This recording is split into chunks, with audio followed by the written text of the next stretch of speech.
So this is it, the final review for the Kopi Concepts Deva. I've been playing around with this guy for a few weeks now, making my daily espressos and some pour-over coffee, and I'm here to answer the question as to whether you should buy this gorgeous looking flat burr grinder when it starts shipping later on this year.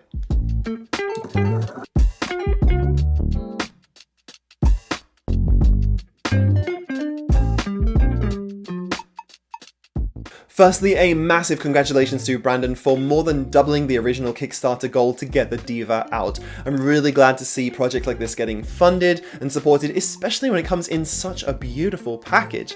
So I'm going to walk through all of the things that I learned from using this thing every single day, and at the end of the video I'll explain who I think this grinder is for. First, let's get into the good stuff. I already mentioned in my first impressions video that I love the design and look of this grinder. Its brushed steel and wood looks really great next to an industrial looking coffee machine like mine. This extends to the internals as well. The design inside is very simple and it's very easy to maintain, clean, and switch out the burrs. Here you can see the burrs rest comfortably, and it has these two little fins to help pull some grinds off the side that might have been caught there by static. I saw a lot of comments on my previous video and in Facebook groups about using SSP burrs for the Deva, and doing that mod isn't very hard. I'll talk a little bit more about the SSP burrs later on in this video. When switching out the burrs, I knocked out and brushed off all the coffee trapped in the burrs, and it can't have been more than 0.1 or maybe 0.2 grams of coffee. So for those of you worried about grind retention, I wouldn't, as it's basically totally negligible. Another thing I really like about the Deva is that after switching back from the SSP burrs to the stock burrs, I really didn't notice that much difference in the quality of the espresso I was getting out of it. The stock burrs are great, and they get a really good uniform particle size with a variety of different coffee beans and roast levels. Given that the SSP burrs add a little bit extra to the cost, I wouldn't even bother going with them. I would stick with the stock burrs. How consistent are the stock burrs, you ask? Well, I recently got a groove sifter, which I'm going to use for a future video on how to do a staccato shot, which is a really interesting way to make espresso. And you can measure coffee grind size down to the micron. I don't really know what a micron is, but I think it's very, very small. Now, why is this important? Well, a more uniform particle size is going to mean that each particle gets extracted the same amount by the water. If you have a lot of variation in particle size, that's going to result in a mix of over and under extracted coffee and a less deliberate flavor. This is where flat burrs come in. They arguably grind with better consistency than conical burrs, so I wanted to test this consistency with the groove sifter. As you can see here, the number of fines and boulders getting through is almost nothing. You get an incredibly uniform particle size. I don't think it gets much better than this. Next, let's take a look at this little dial on the side and talk about adjustable RPM.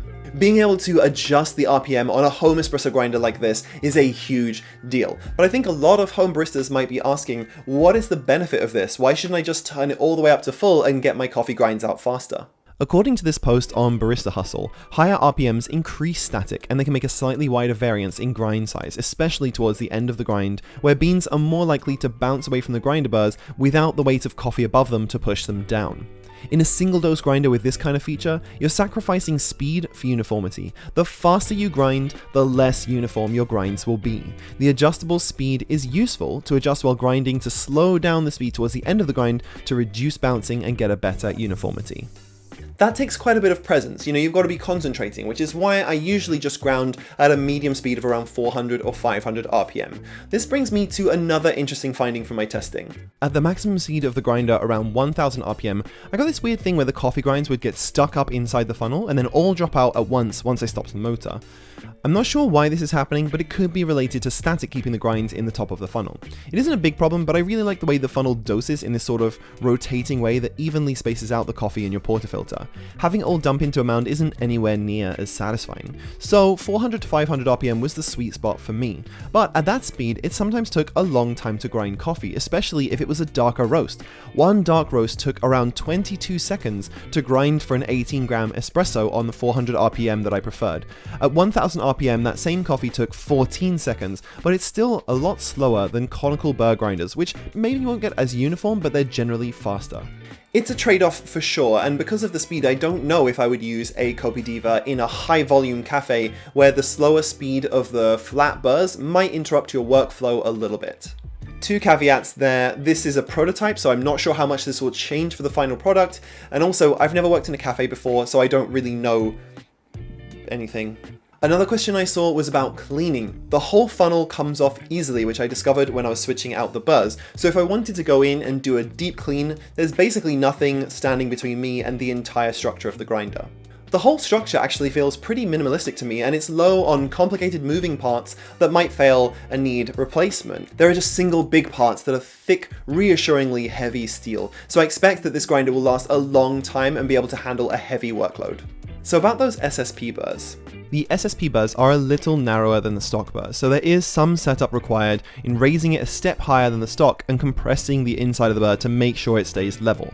But it isn't too complicated, and the final shipped version will have metal pieces to connect included in the box for anyone wanting to do that upgrade. I might do a short on how to switch out the standard burrs for the SSP burrs, so if you're interested in that, leave a note in the comments and I'll get to it if I can before I have to send this thing back. Switching out the burrs for SSP burrs was super easy, even for someone like me who's not particularly mechanically minded. It just requires a 6mm Allen key and a flathead screwdriver. Now let me answer another question that I saw in comments and in Facebook groups and on my Instagram, which is the question about why this is a battery-powered grinder.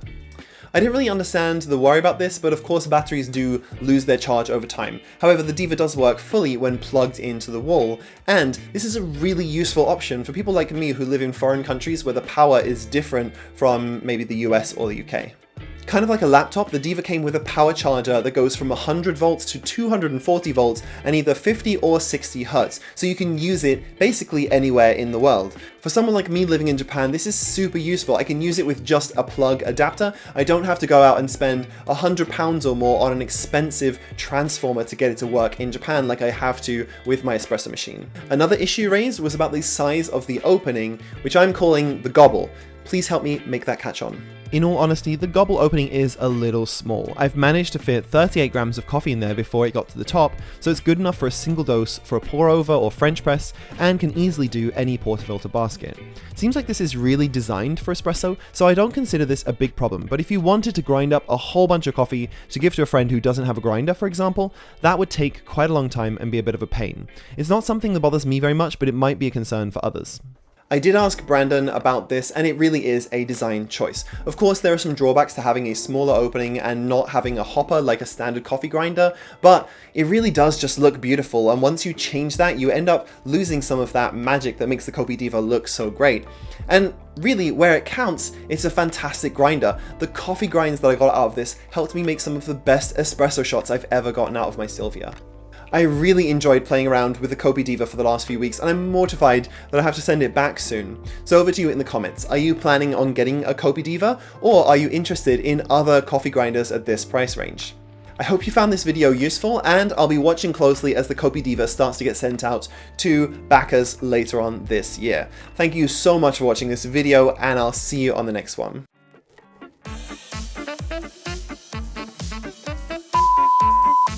My name is Charlie, and I approve this message, baby. Oh, dude, that lighting is gourd.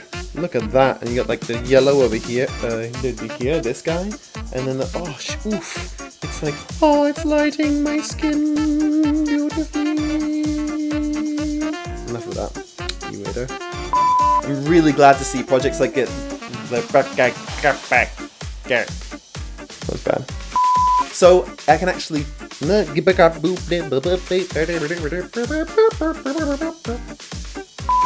you can measure this.